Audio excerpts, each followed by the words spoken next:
Good morning, good afternoon, good evening. If you're about to go to bed, I hope you have some good dreams tonight. If you got a big day today, you got it. Everything's going to be good. You're going to push through, even if you're going through some shit right now. So, in other words, hey you, how you doing? SoreTvGamer here. This is whoever you are, for whatever reason, you found this video.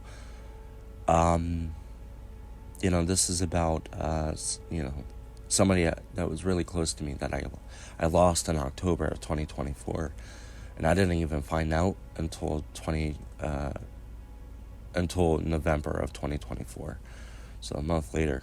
My best friend, grew up with him and all that, everything to me. We had a falling out years and years ago in 2016, and he ended up responding to like this email that I sent to him, just basically saying I missed you all. Him and his family, they're a second family to me. Big part of my upbringing. I knew him since I was like 7, maybe 8 years old, and we got really close when I hit 8th grade, where I was about 14 years old. We just connected at some point to where we're just doing things together, and by age 15, I was making like random skits and stuff with my best friend, and he and I just started calling each other brothers. And the games we played, the things we did, the memories we made, are the best memories I've ever made. I got really close to his family, and if it wasn't for his little brother, because my family had a daycare, and they did that at my house, the daycare, and they just brought my best friend, soon to be best friend when I get older, over with his baby brother, who was a few months old at that time, I believe. Anyway, I found out that this is my second family, so I'm going to call him my little brother too. I found out that my little brother turned off the Xbox, if you will, himself, right?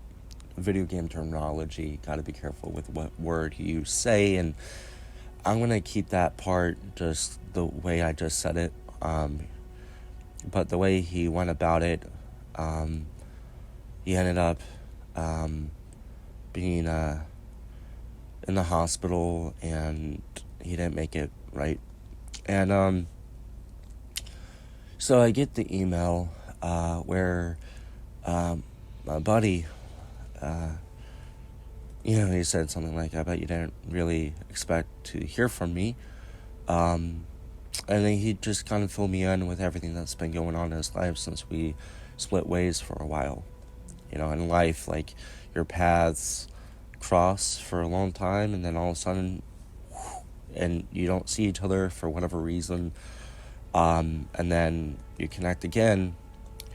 And I was so excited to hear from him, but before I could really even digest the fact that I'm hearing from him, because I missed him.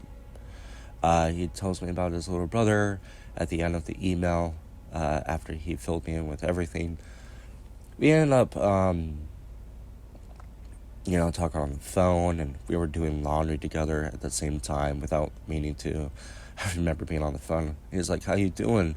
I'm like, I'm in shock, honestly. He's like, yeah, I know, I get that.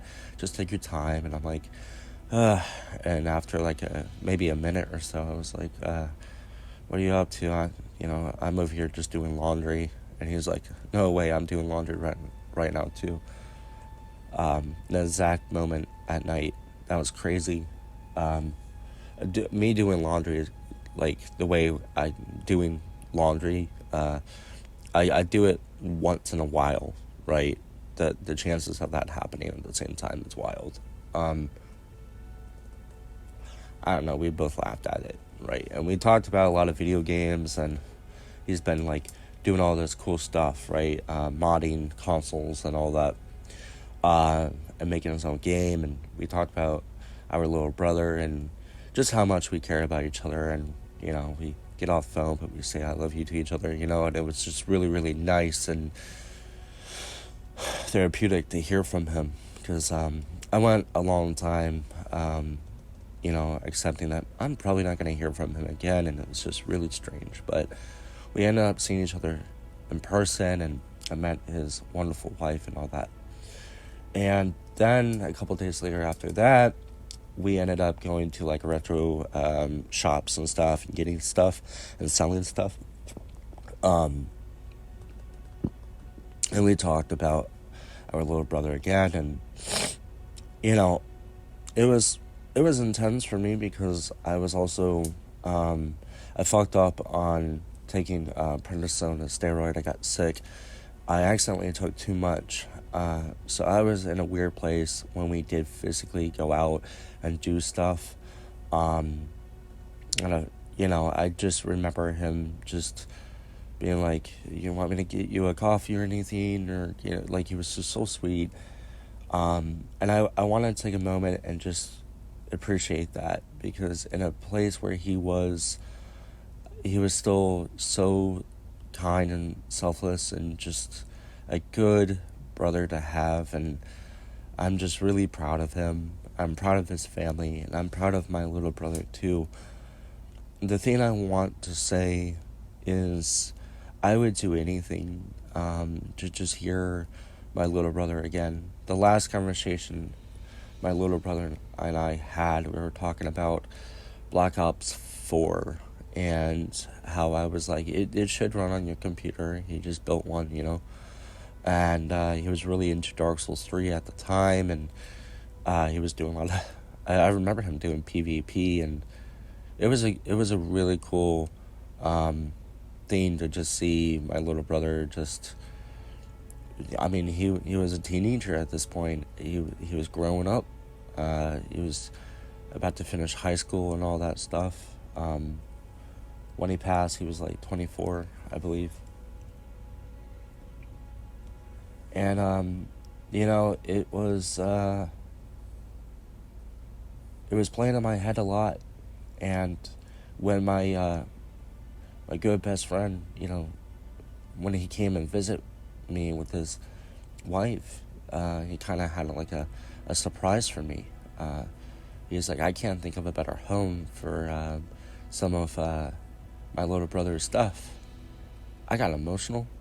It was the first PC he built with his older brother. And, AirPod Pros, which I never had nice headphones like that before. Charging cables, external terabyte of SSD, like, it was wild. His mouse, his keyboard, his, just there's so many things, even his broken Xbox controller, it was wild. I'm not going to say his name, but I named that computer after him, named it after his little brother. So I'll just say, I call it the little brother, but his actual name, right? And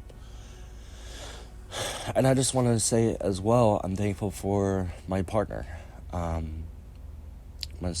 sweet Chloe. She's been constant support, love, and she's one of those people that just listen instead of react right away.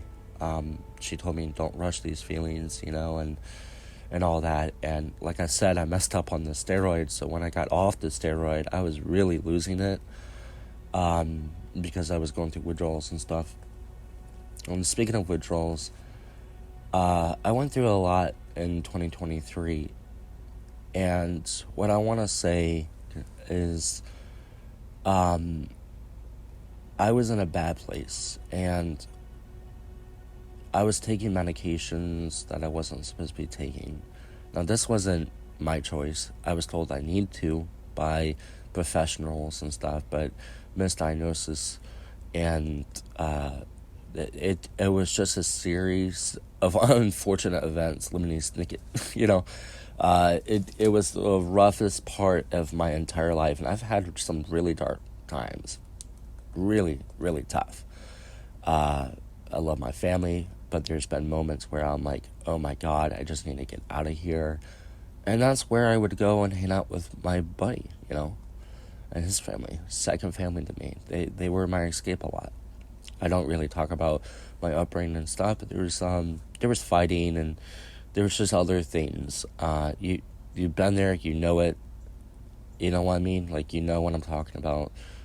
I think it was John Romero from, one of the creators of Doom. Like,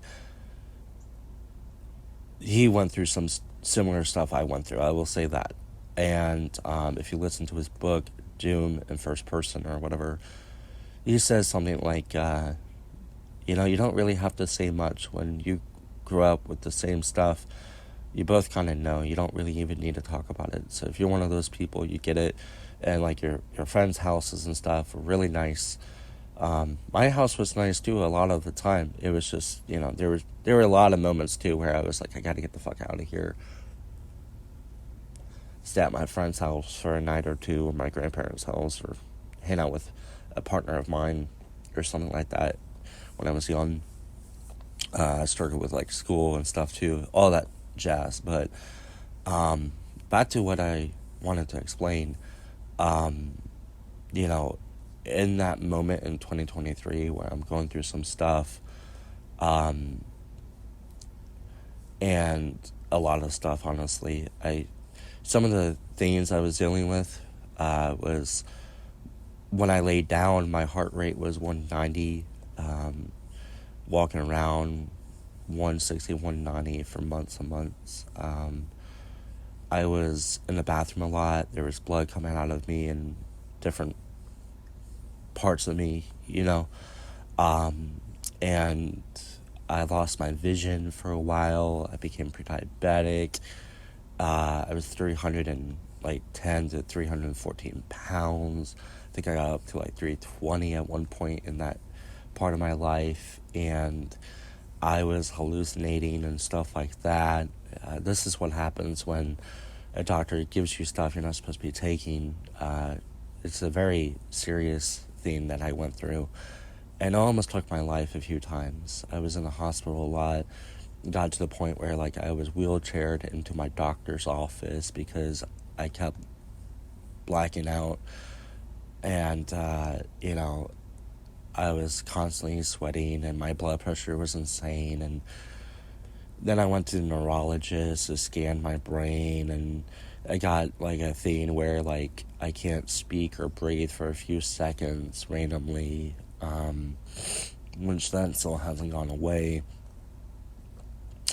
And then there was the heart doctor, the cardiologist, and just checking my heart all the time. The urologist, with your kidneys, bladder.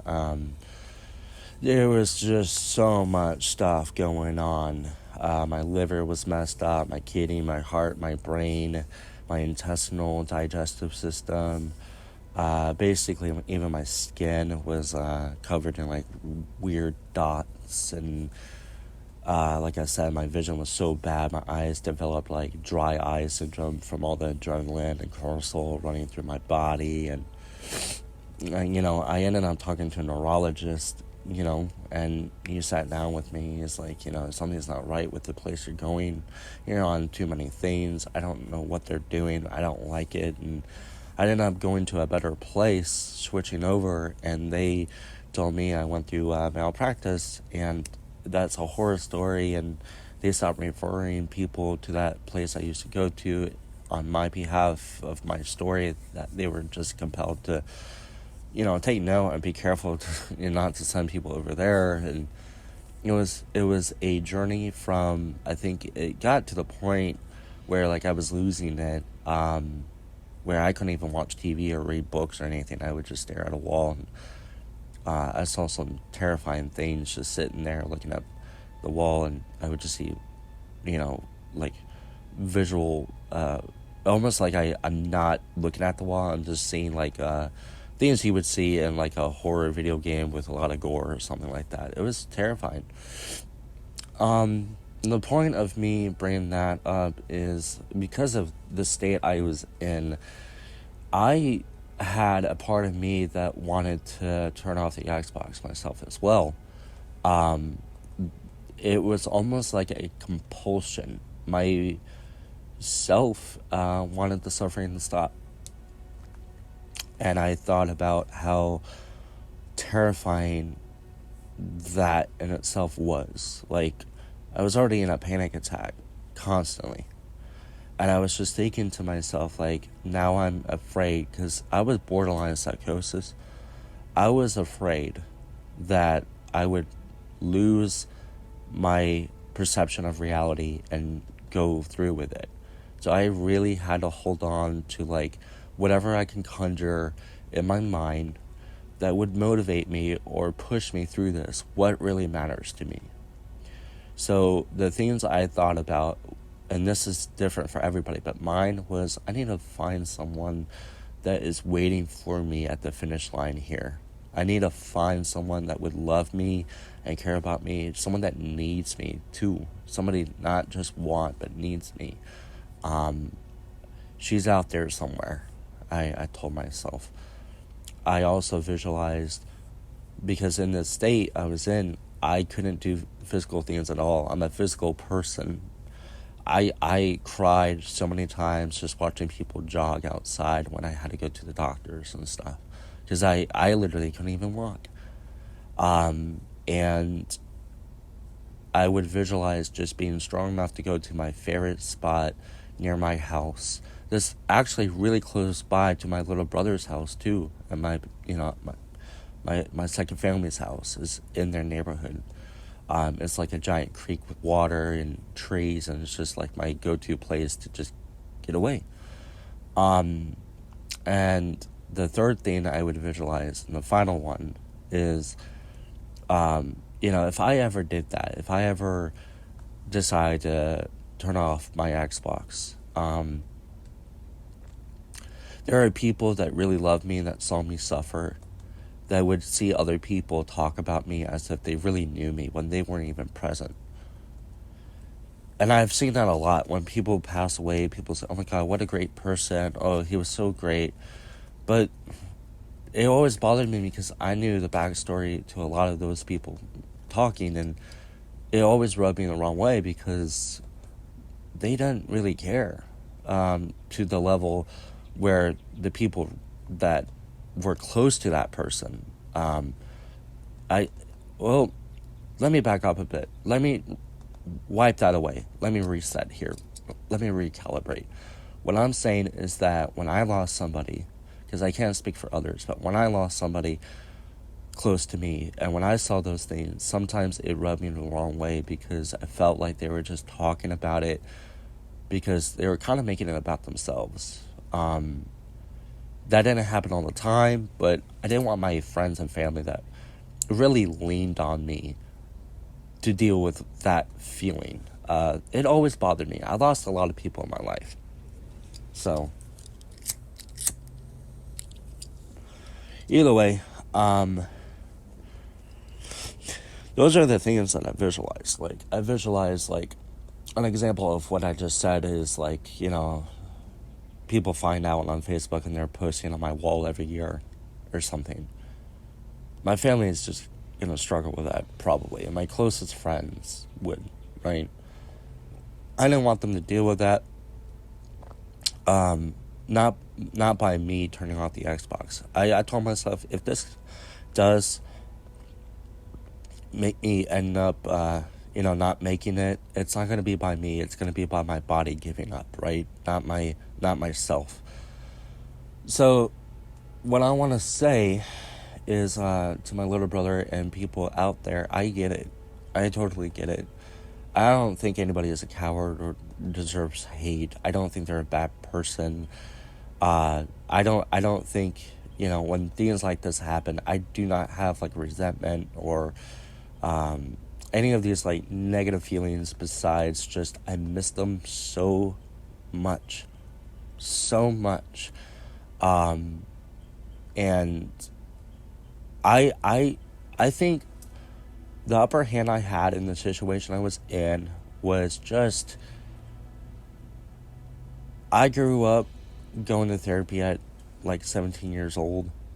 I'm 32 now, off and on my life, and I had a lot of things under my belt. When it came to like tools for life, I had that. The problem though was, even though I had all that under my belt, most of that stuff was just not going to fix. Actually, none of it could fix where I was, but it helped me endure. And what I didn't realize at the time, that I realize now, is that when you go through something alone, when you go through this feeling, and you go through it, and you get through it, you have so much pride in yourself and joy. You acquired it yourself, therefore it belongs to you permanently. You're not going to lose that. When a soldier goes out and he goes through what he does and he gets back, he made it, with all the trauma that came with going through something like that, there is a part of you that said, I fucking did it, you know? When you do something difficult at all, like when you do a marathon or you do an endurance or strength training, like, you know what I mean? Or you beat Dark Souls, at level 1 or whatever you want to call it. You have a lot of joy when you come to a point in life where like you push yourself to keep going and to fight, and you have that mindset where like, look, if I'm gonna not make it, it's gonna be because my body gave up, not me. That's what I'm talking about. I dealt with a lot of loneliness and missing people, and I felt like I didn't matter a lot, like I just had a lot of things going on. But what I learned through that was that there was one step that really got me through. It was working out again. I was so sick, but I got onto a bicycle. I rode it to that spot I was talking about. That was the first thing. I showed myself I can get to that spot. That was about 3 miles away from my home. But I did it. And that in itself reinforced the thought that maybe I can, start doing the things I want to do again. Even if it's by myself, which I'm fine with. I'm an introvert. But, like, I definitely was lonely at the same time, but I did it. And, next thing I know, once I realized, like, all these problems with my body, keep in mind, they're not gone yet. But once I got off the medications and I was officially just on, like, a sleep medicine that I should have been on, basically, the whole time, and nothing really else, I started losing weight. I started to I took out sugar in my food and stuff like that, and I was careful with the sodium and the calories I had, and that pre-diabetes that I had went away. I found that out, and I think it was in November or December. It was December of 2024 when I realized I fucking did it. I got from 310 to 320 to 219, 222. It fluctuates around that weight. And it was hard. There were a lot of nights I didn't sleep. And I mean, like, weeks and weeks, months and months. I would get maybe 4 hours of sleep. I would wake up every hour or two to go pee because my kidneys were messed up. You get it? It was hard. And I had to self-coach myself. I had to be my cheerleader. I had to be my coach. I had to be my own team player. And I had to be my lover, in a way. Where I was just telling myself, you're handsome. You got this. You got to fight. Get some sleep. It's going to be okay. Laying in bed by myself. Still visualizing finding somebody and all that. And then around September, October, November, December, when things started getting a lot better in 2024, minus losing my brother, I found somebody around Christmas or whatever. And it was so like I got to that like finish line I was thinking about. I found that person, and then I realized I'm able to just do whatever I want with my body again. I still deal with some stuff, right? Some flashbacks and stuff of like dying in my grandparents' upstairs bedroom and all that, and it was a very terrifying place. But my friends still have me and all that, and that's what's in my bag. I fucking did it. And when you are able to just accept that this might last a long time, it can last 5 months, it can last 2 years, it can last a decade. It doesn't matter. If you believe in yourself, as annoying as it was when people said it when I was in that state, you will get through it. The mindset I had was, I'm just not gonna do it myself. There were a lot of moments where I was working out and I said, if this ends up making me fall off my bike, if I pass out or, have a heart attack or something, it's going to be because I fought. It's not going to be because I was in my room or, somewhere where I just turned it off, right? I got to the point where, like, I refused to just lay there and just rest, because resting wasn't going to do it for me. Every day was very difficult. I had to literally force myself to get up, and I was miserable. But everything regulated. Everything pretty much went back to equilibrium. I found my partner. I fell in love, and that really helped. And so, yeah, that's what I did. And the point, again, is I understand if you're in that place. I get it. I am the guy that understands. I might not have the same fucking route as you, but I was there too. I was there. And when I was a teenager, I felt that way too. When I was younger, it was almost like a romanticizing thing of thinking of turning off the Xbox myself. People missing me and stuff like that. But the truth is that when you turn off the Xbox, other people's Xbox turn off too. Maybe not literally, but like they die too. You know what I mean?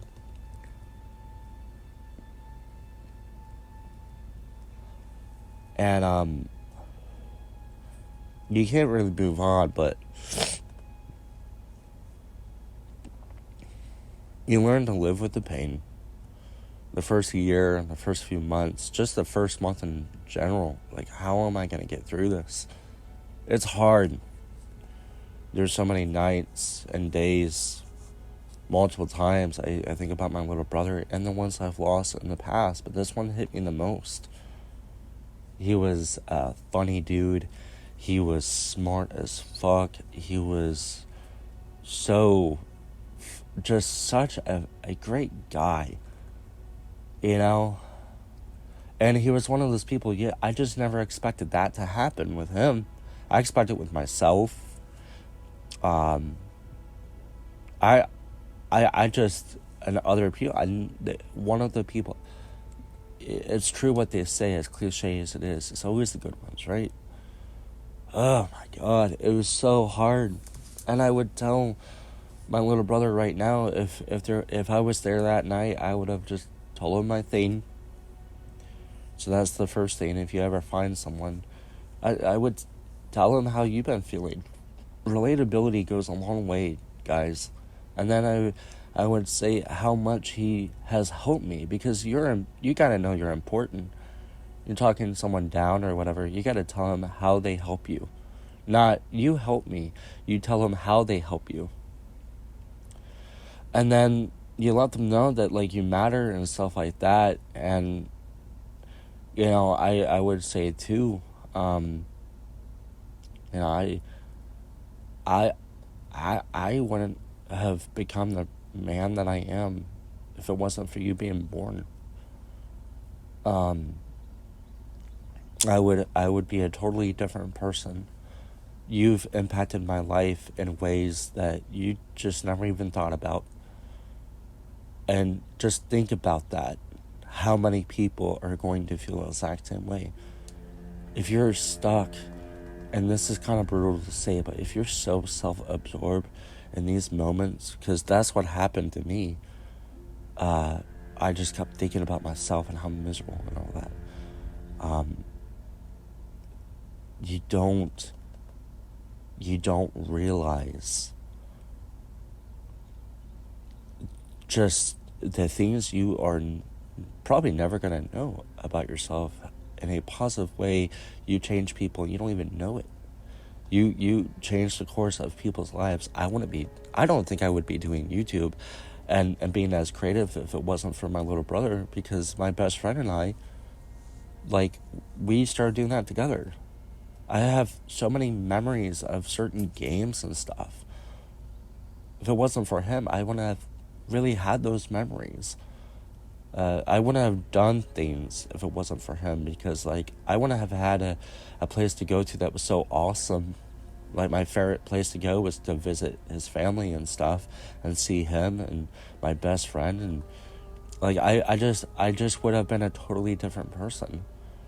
I had something really fucking amazing there. And because of that, I became a better person. Like, if I didn't have that, I was with the other friends that I had, I don't think I would have been the person that I enjoy being right now. I don't even know if I would be able to endure what I did if it wasn't for those memories that I made with the family. So I would say that too. And I don't know what else you could really say at that point, besides I fucking love you.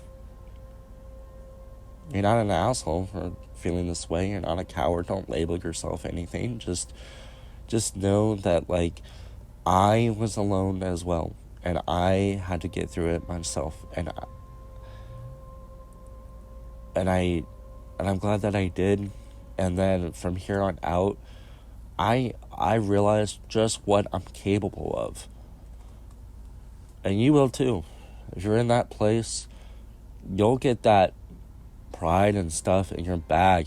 I really thought, I can't say this enough, I thought I was stuck that way, by the way, where my body was, my mind was. I thought I was stuck like that. I thought I was changed forever.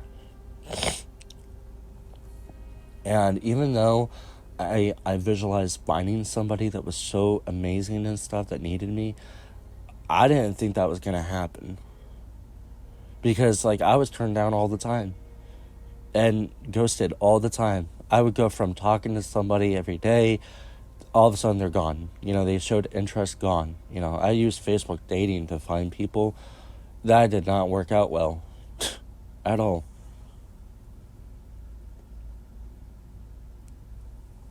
So it was intense. And then I became very close, like a best friend with my partner in November. And then we were together, I think, in, like, near the end of, I don't want to give exact date, but near the end of December, around Christmas time.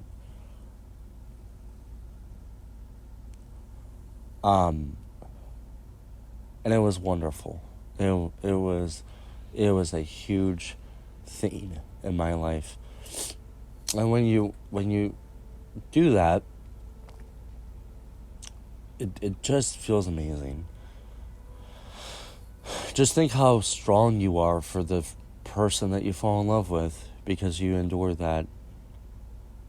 Another thing too was, I had to write down, like, the things that I should do to enjoy my own company. That's something I did too. I got my sketch pad that I draw in, and I wrote down the things that I think would be helpful for me, to where I enjoyed my own company. You know, I had to write down some basic stuff that I wasn't doing. I was so involved in my own mind and my thinking that I wasn't immersed at all in the present moment ever. I was constantly thinking about all the things that, like, I'm suffering with, loneliness to physical ailments and all that stuff. I just kept thinking about my friends that need me. I have some people that are just everything to me. And as I wrote these things down, like, it was some basic stuff, you know. Some of it was like, you know, make sure you play your game for 2 to 4 hours, you know. And like I would write down like a list of things I'm gonna do that day that will make me happy and enjoy my company and my passions and stuff, and I would check it, you know. But like that, I only needed to do that for a few days, and then I started enjoying my company again. I started feeling better, and I was immersed in the present. I slowed down on the thinking a lot. I still do it a lot. I still think. I'm thinking a lot right now. I'm talking a billion words a minute, but I mean, like, once I started enjoying my company, I wasn't really alone. I wasn't really lonely, you know? So that's what I wanted to say. I miss you, little brother. I love you. I love your family. You are amazing. I'm going to think about you all the time. All the time. Um, so, rest in peace, dude. You impacted so many lives. You have no earthly idea. And because of you, you know, the games that you enjoy so much, I remember you playing and stuff.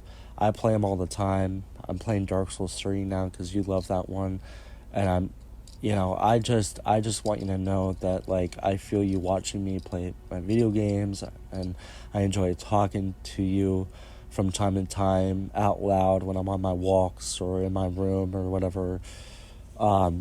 You're fucking incredible, and thank you again for everything. And I'm gonna take care of your stuff, man. Your older brother, you know, he said, I couldn't think of a better home for this stuff.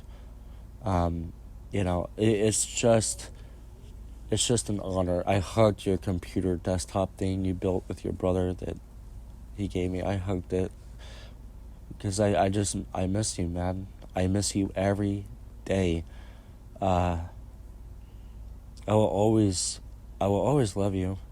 I'll always be there, and I can feel you with me every day. Uh, and thank you for giving me the best second family I could ever, you know, imagine. Uh, you're beautiful. You're handsome, dude. Uh, I every time I see you, I can't help but just feel your energy. I will never forget, you know, some of the sketches I did with your brother. You're in them. I watched them still. Uh, you are everything, and so many people feel the same way. They can probably hear the story and they're like, yeah, because he was funny, he was smart, he was creative, he was talented.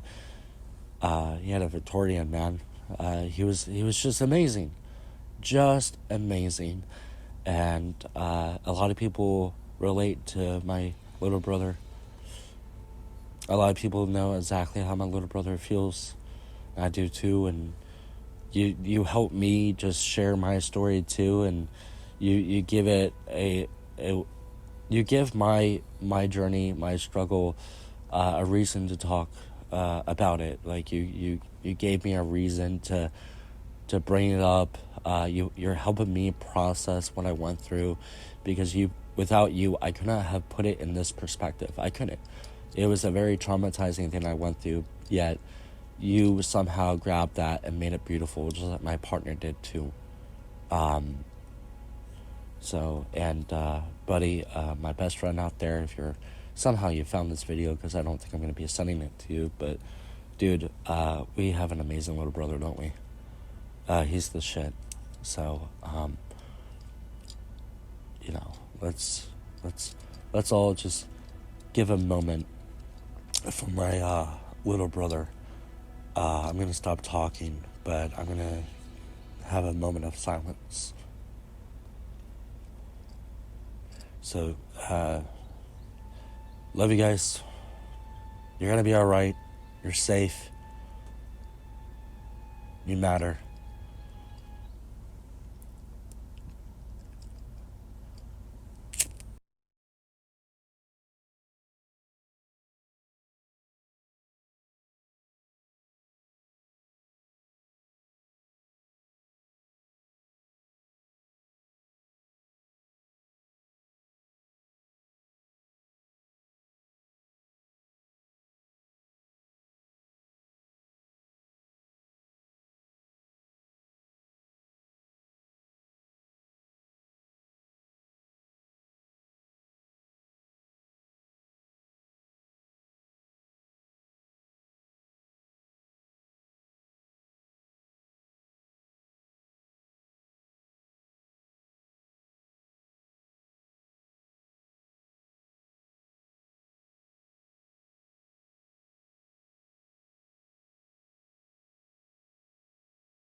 vault over a window.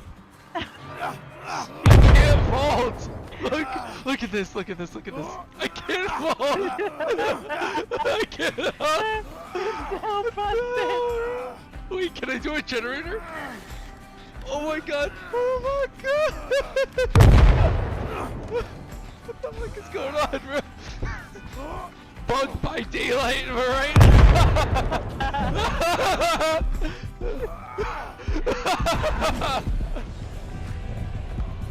Oh, I love this game. What the fuck?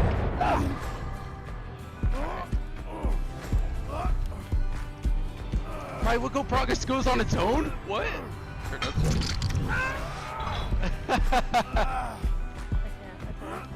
What the fuck? Wait, I'm on second stage. What happens to me now? Hey, what's up? How you doing? I gotta run.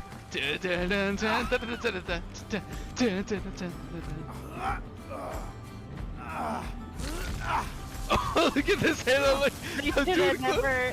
They should have tested it. I know. I'm doing the clip. Look, I'm wiggling. I'm wiggling. How am I wiggling right now? What is going on?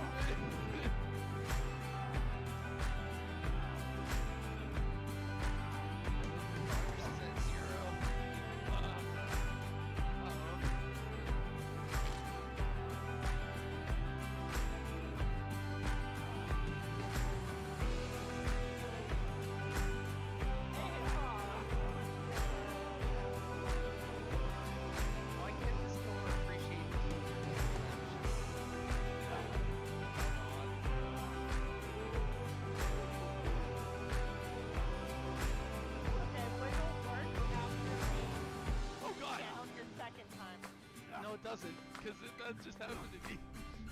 Unless you hit the skill check, then